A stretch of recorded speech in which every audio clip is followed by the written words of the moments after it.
Thank you, Nicole.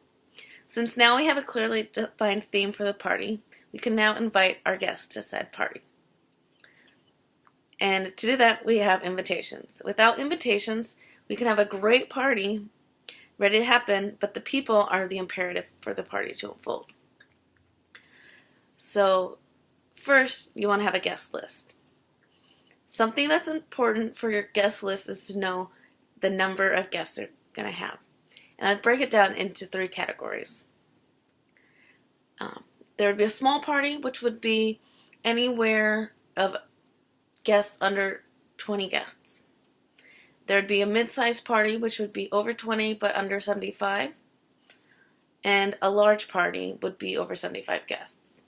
With the small party, this allows you to have a lot of one-on-one interaction, have deep conversations with pretty much everyone that's there.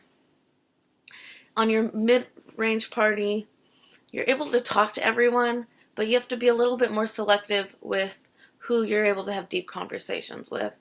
And larger parties, when you're the host, you really have to be selective with who you're speaking to, and you aren't able to talk to everyone. So now that you have that established, there's many different ways that you can invite people. You can go the traditional route and create paper invitations. And this is a great way to build excitement, to have a save the date, and to have something that the guest can put on the refrigerator. There's also many electronic options. There are websites where you can send invitations. This can either save some paper, save a tree, or it can be a second invite option. And then also with social media and Facebook and other platforms, you can create an invitation there as well. One thing I would like to say though is don't be tempted with Facebook to just create an invitation, because a lot of people will see that, say yes, and then forget about it.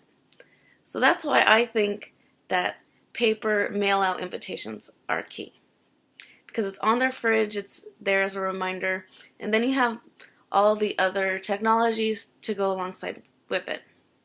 So in addition to this, you want to have your RSVP date.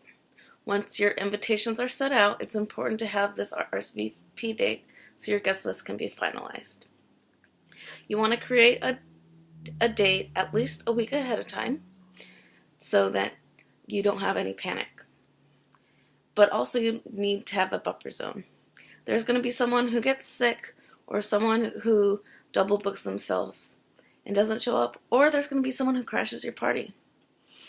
And you don't want to be left in the blank.